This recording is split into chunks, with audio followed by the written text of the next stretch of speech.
안녕하세요. 날마다 기막힌 정의 박주호 목사입니다. 오늘도 새로운 하루 주님의 은혜와 평강이 여러분들과 함께 하시기를 주님의 이름으로 기도합니다. 우리는 계속해서 사사기의 말씀을 함께 살펴보고 있습니다. 이 사사기의 첫 번째 사사는 바로 온니엘이었습니다. 그는 갈렙의 동생 그나스의 아들로서요 매우 용맹한 장수였습니다. 그리고 무엇보다 그는 하나님을 경외하고 순종하는 사람이었다고 말씀하고 있습니다. 그 사사기의 기자는요 그를 갈렙과 연관해서 소개를 하고 있는 것이죠. 어제 우리는 온니엘이 온전한 순종의 사람이라는 것을 말씀을 드렸습니다. 그런데 사사의 자격에는 여기에 몇 가지 자질이 더 필요한 것 같습니다. 둘째로 사사에게 필요한 자질 중에 하나가 바로 성령의 사람이어야 한다는 것입니다.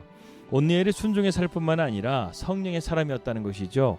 오늘 3장 10절입니다. 여호와의 영이 그에게 임하셨으므로 그가 이스라엘의 사사가 되어 나가서 싸울 때에 여호와께서 메소포타미아 왕 굿산 리사다임을 그의 손에 넘겨주심에 온니엘의 손이 굿산 리사다임을 이기더라. 이렇게 말씀하고 있습니다. 여기서 중요한 것은요 바로 여호와의 영이 온니엘에게 임했다는 것입니다. 온니엘이 하나님이 쓰시는 사사가 된 것은 바로 이러한 하나님의 영으로 충만했기 때문에 그렇다는 것이죠. 그래서 사악하고 강력한 왕이었던 굿산 리사다임도 그 앞에서 맥을 못 추고 쓰러지게 되었다는 것입니다.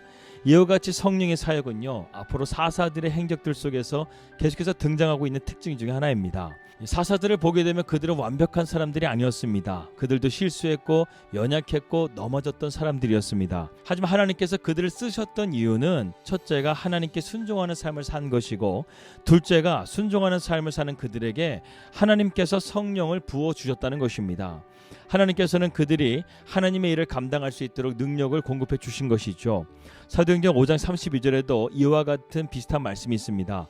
우리는 이 일의 증인이요 하나님이 자기에게 순종하는 사람들에게 주신 성령도 그러하니라, 이렇게 말씀한다는 것입니다. 마태복음 10장에서도 보게 되면 이제 예수님께서 제자들을 짝지어서 전도를 파송하게 하실 때 그들에게 예수님께서 권능을 주셨다라는 말씀을 하고 있습니다. 마태복음 10장 1절입니다. 예수께서 그의 12제자를 부르사 더러운 귀신을 쫓아내며 모든 병과 모든 약한 것을 고치는 권능을 주셨다, 이렇게 말씀하고 있다는 것입니다. 예수님께서는 제자들이 전도하는 과정 가운데서 온갖 역경과 난간을 극복할 수 있도록 그러한 성령의 힘과 성령의 능력을 부어주셨다는 것입니다. 제자들에게 귀신을 쫓아낼 뿐만 아니라 병자도 고치고 약한 자들을 위로하고 세워주는 권능을 갖게 한 것이라는 것이죠. 그리고 나서 제자들을 파송하셨다는 것입니다.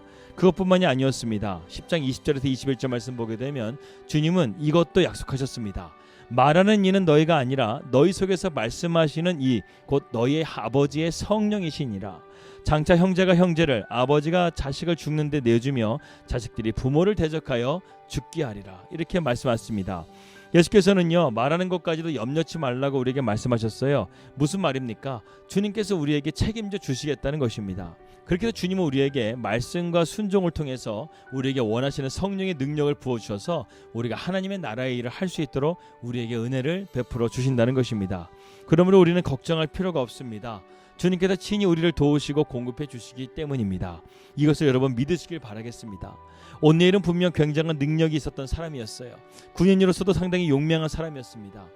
그는 여호수아 시대에도 큰 용맹을 떨쳤던 사람이었죠.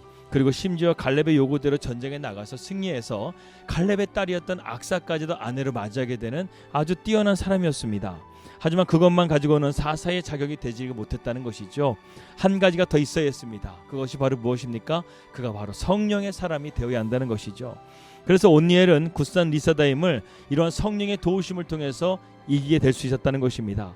오늘날 이러한 성경적인 원리를 거스르는 일들이 너무나 많이 우리 주변에서 일어나고 있습니다. 그러다 보니까 교회가 프로그램은 많은데 부흥이 안 되는 거예요. 사람은 많은데 뜨거워지지가 않습니다. 냉랭하다는 것이죠. 인간적인 지혜나 재능은 한계가 있습니다. 교회는 성령의 역사가 있어야 된다는 것이죠.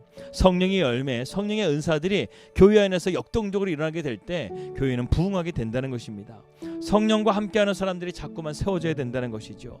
교회는 그럴 때 소망이 있고 하나님께 영광을 돌릴 수가 있게 된다는 것입니다. 오늘 우리는 성령의 임재 가운데 있습니까? 순종만으로는 안 된다는 거예요. 성령님이 우리와 함께 하실 때 우리는 문제를 해결할 수가 있고 이기는 삶이 될 줄을 믿습니다. 우리 날마다 기막힌 정원 식구들은요 모두 성령의 사람이 되시기를 주님의 이름으로 기도합니다. 기도하겠습니다. 하나님 아버지 감사합니다. 우리 날마다 기막힌 정원 식구들 정말 순종의 사람이 되길 원하고 성령의 사람이 되길 원합니다. 그로 인해서 우리가 세상을 이기는 그러한 참된 그리스도인이 될 수 있도록 인도하여 주시옵소서. 예수 그리스도 이름으로 기도하였습니다. 아멘. 성령의 사람이 되어서 세상을 이길 수 있는 담대한 우리 그리스도인들이 될 수 있기를 주님의 이름으로 기도합니다. 평안 하나 되시고요. 저는 내일 뵙도록 하겠습니다. 우리 믿음으로 승리합시다. 할렐루야.